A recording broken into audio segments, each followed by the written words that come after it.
Assalamualaikum warahmatullahi wabarakatuh ya. Jumpa lagi saudaraku Jumat Wage ya, dimanapun Anda berada. Ajar materi kali ini tentang sihir ya teman-teman ya.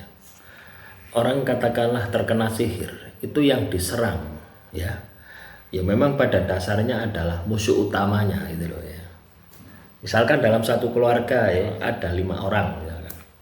Satu kepala keluarga, kedua pasangannya ya, ketiga anaknya misalkan.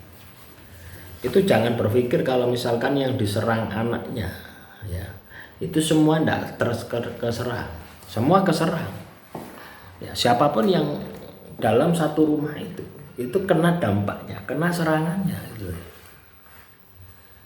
ya. Makanya kenapa sihir itu sulit untuk diobati ya, karena kadang ketika kita mengobati gitu ya, kita melakukan pengobatan seolah-olah hanya kita sendiri yang diserang. Kita melakukan pengobatan secara pribadi, padahal ya di sekitar kita juga terkena dampaknya, terkena serangan itu gitu. Ya, sehingga dalam proses pembersihan diri itu kita sering dihadapkan pada masalah-masalah, sering bertengkar dengan pasangan, sering bertengkar dengan anak dan sebagainya. Itu yang membuat kenapa sihir itu lama gitu. Kenapa sihir itu sulit untuk dibersihkan? Ya itu tadi. Karena kalau sudah menyerang, misalkan Anda ya, punya anak 2, punya istri 1, tinggal dalam satu rumah. Ketika Anda terkena sihir, itu keluargamu kena semuanya. Ya, tujuannya apa? Untuk melemahkan mentalmu, untuk membangkitkan emosimu, untuk membangkitkan sisi negatif yang ada di dalam dirimu. Ketika sisi negatifmu itu sudah bangkit, maka sihir itu akan mudah menaklukkan dirimu gitu. Ya. Paham ya? Makanya orang-orang yang katakanlah memaharkan garam, itu gunakan semuanya gitu ya. Gunakan satu rumah ya, untuk pembersihannya. Ya itu teman-teman ya. Ya memang sulit ya, sihir itu memang sulit ya. Ya. Karena memang taruhan gitu loh ya. Sihir itu taruhan. Taruhannya nyawa gitu loh ya. Kalau katakanlah Anda sembuh dari sihir, otomatis dukunnya juga akan kena masalah, kodamnya kena masalah, dukunnya kena masalah, aktor intelektualnya pun juga akan kena masalah. Ya, misalkan ya, saya terkena sihir, terus saya terapi puasa, terus ya puasa, ya wirid, ya dzikir, ya ruqyah, pokoknya segala macam. Ya apa caranya saya bisa sembuh gitu. Ketika saya sembuh, pertama kali yang dihantam itu biasanya adalah aktor intelektualnya. Habis aktor intelektualnya dukunnya, habis dukunnya kodamnya. Biasanya seperti itu. Ya. Pilihannya cuma, kalau Anda terkena sihir itu pilihannya cuma satu. Ya, cuma 2 ya. Apakah Anda mau kalah? Apakah Anda mau menang? Kalau Anda kalah, mati. Kalau menang, yo sembuh, sehat. Tidak ada pilihan lain, setengah sehat, setengah mati, setengah sehat. Tidak ada seperti itu.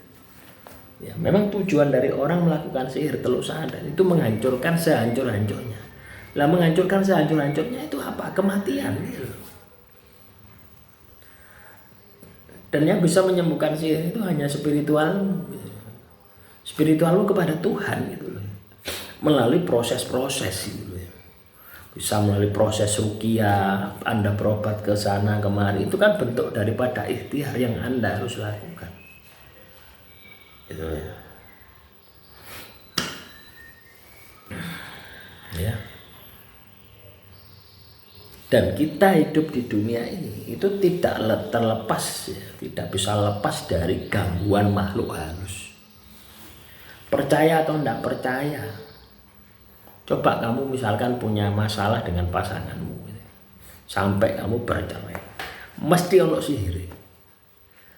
Loh iya, misalnya pasanganmu, Pak saya ini dizalimi, kirim santet ya. Walaupun katakanlah si perempuan tadi itu enggak bilangnya cuma dizalimi saja, enggak tahu apa yang dikirim, apakah itu santet, enggak tahu.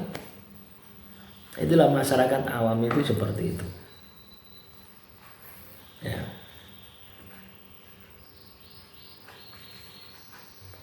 Jadi kalau Anda terkena gangguan sihir, teluh, santet dan sebagainya, itu sudah pasti satu keluarga itu kena ya. Nah, cobalah dirasakan ya, kalau Anda saat ini terkena sihir ya, coba Anda rasakan perbandingan ya, sebelum dan sesudah Anda terkena sihir. Itu pasti Anda bisa menemukan, oh dulu anak saya ini nurut, tapi sekarang kok banggelan. Dulu saya berada di rumah itu seperti dingin, rasanya nyaman, enak, tapi sekarang ini kok pengap, panas sih. Itu pasti muncul seperti itu.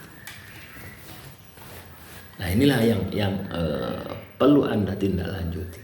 Ketika kamu terkena gangguan sihir, pembersihan itu totalitas. Yo wongi direjeki, penghuni di tempat itu dibersihkan, tempat rumahnya dibersihkan ya. Tembok-tembok itu juga mengandung energi sihir. Kalau kamu terkena sihir, tembok, atap rumah, pakaianmu. Pernahkah Anda mendengar ya, orang itu melakukan sihir menggunakan celana dalam ya, menggunakan pakaian yang bekas pakai tarjet? Sering tuh Anda mendengar seperti itu. Itu kan menunjukkan bahwasannya makhluk halus itu energinya bisa melekat di mana saja. Ketika seseorang terkena gangguan sihir, maka satu rumah itu kalau bisa dibersihkan, dicuci ya. Nah, kalau itu tidak Anda lakukan ya, tidak sembuh-sembuh ya. Anda terkena sihir itu tidak akan sembuh-sembuh ya. Ono wae. Padahal mari direjeki kok ono wae. Biasanya seperti itu ya. Nah, semoga apa yang saya sampaikan ini bisa memberikan bisa memberikan pemahaman ya bagi teman-teman Jumat Wage dimanapun Anda berada. Demikian untuk materi hari ini. Semoga apa yang saya sampaikan bisa bermanfaat. Assalamualaikum warahmatullahi wabarakatuh. Salam rahayu, rahayu, rahayu.